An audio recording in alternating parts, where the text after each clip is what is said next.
थोड़ी हो गई असि गए हैं साडा वालद कतल हुआ पे। कहाँ पे फायर लगा था उनको? सिर पे। सर पे फायर लगा। हाँ।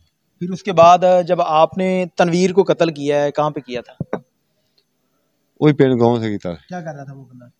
आदि खेतर पे वापस आ रहा थी। जिस बंदे को आपने कत्ल किया है उसको कत्ल करने की क्या वजह थी? मेरे ने भाइयों लत्तां बंदियां साडा ना वालद करके साडी पहली दफा लड़ाई बकरी ते पई साडी। अच्छा। बकरी दी लड़ाई शुरू हुई है उन्हां दी फसल नूं। अच्छा, फसल को बड़ी। उन्हां दी फसल नूं साडी बकरी पई है। अच्छा। उस लड़ाई शुरू हो गई है साडा। कितना नुकसान कर दिया होगा बकरी ने? कुछ भी नहीं उन्हें बकरी ने की खाना थी झोना शेर खा ला 2 शेर खा ला और की खाना उन्हें थी यही खाना। अंदाजन उस वक्त के हिसाब से हम ये कह सकते हैं कि वो जो नुकसान हुआ होगा ज्यादा से ज्यादा 50 रुपए का होगा। हाँ। ऐसे ही है। हाँ जी। 50 रुपए के पीछे 12 साल तक आप लोगों की दुश्मनी चलती रही है। अस्सलाम वालेकुम नादरीन, मैं इस वक्त थाना थे शहम के अंदर मौजूद हूँ। वो जिस तरह से कहते हैं ना कि मुलजम जो है वो जितना मर्जी भाग ले पुलिस से नहीं बच सकता, ये वो मुलजम है जो तकरीबन 12 साल पहले इसने कत्ल किया और भागते भागते 12 साल का अरसा गुजर गया, लेकिन उसके बाद पुलिस ने इसको गिरफ्तार कर लिया है। इससे बात करते हैं और इससे जानते हैं कि 12 साल तक ये पुलिस से कैसे बचा रहा और उसके बाद इसने कत्ल किसका किया था, ये सारा मामला है क्या, और उसके बाद क्या इसको सज़ा नहीं मिली या कि पुलिस की हथेली जड़ा। बात करते हैं और इसे जानते हैं कि सारी हकीकत है क्या। अस्सलाम वालेकुम। वालेकुम सलाम। गुलाम मुस्तफा। गुलाम मुस्तफा, मुझे ये बताओ कि 12 साल तक कहाँ रहे हैं आप? लाहौर रहे हैं। क्या करते हैं? मेहनत मजदूरी करते हैं। मेहनत मजदूरी करते थे। हाँ जी। आपके ऊपर जो 302 की FIR है, किसको कत्ल किया था आपने? तनवीर नूं। तनवीर को कत्ल किया था। तनवीर रिश्ते में क्या लगता है आपका? चाचे दा पुत्र है। शादीशुदा? हाँ जी। कितने बच्चे हैं आपके? 6 बच्चे हैं। बेटियां हैं बेटे हैं? 3 बेटियां 3 बेटे ने। शादीशुदा हैं या अभी कुंवारे हैं, पढ़ते हैं? पढ़ते पढ़ते शादी नहीं पढ़ते हैं बच्चे इनके। पढ़ते हैं।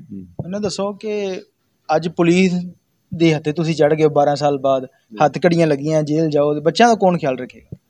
अल्लाह वास मनावा। तनवीर जिस बंदे को आपने कत्ल किया है उसको कत्ल करने की क्या वजह थी? मेरे ने भाइयों लत्तां बंदियां साडा ना वालद करके साडी दुश्मनी सी इन्हां नाल। अच्छा, दुश्मनी थी। हाँ। कितने अरसे से दुश्मनी चल रही थी? 15-16 साल तो।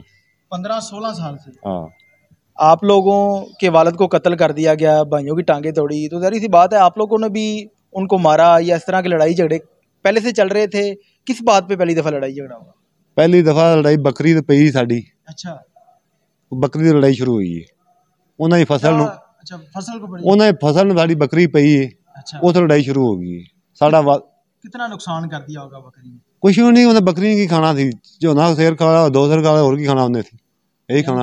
अंदाजन उस वक्त के हिसाब से हम ये कह सकते हैं कि वो जो नुकसान हुआ होगा ज्यादा से ज्यादा 50 रुपए का होगा। हाँ। ऐसे ही है। हाँ जी। 50 रुपए के पीछे 12 साल तक आप लोगों की दुश्मनी चलती रही है। आप लोगों का बाप कत्ल हो गया, फिर आप लोगों ने कत्ल कर दिया, तो क्या बर्दाश्त जो है इंसान को बर्दाश्त नहीं करना चाहिए? करना चाहिए। क्या करना चाहिए था? बर्दाश्त करना चाहिए। अच्छा, आपके बाप को कत्ल किया उन्होंने, फिर उसके बाद आप लोगों ने कत्ल कब किया और कैसे?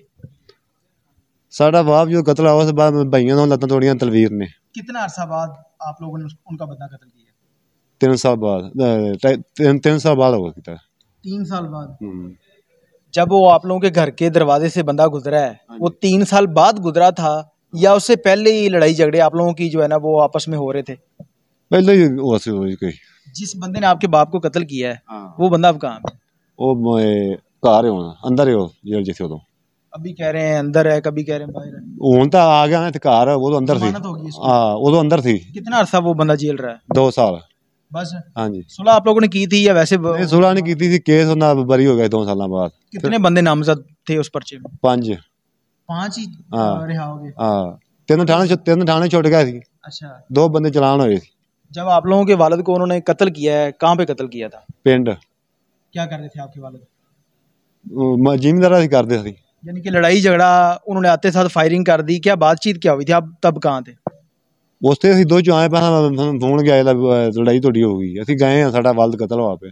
कहाँ पे फायर लगा था उनको? सिर पे। सर पे फायर लगा। हाँ। फिर उसके बाद जब आपने तनवीर को कत्ल किया है, कहाँ पे किया था? वही पिंड गाँव से किया। क्या कर रहा था वो बंदा? आदि खेतर पे वापस आ रहा थी, असीं खेतर जा रहा था।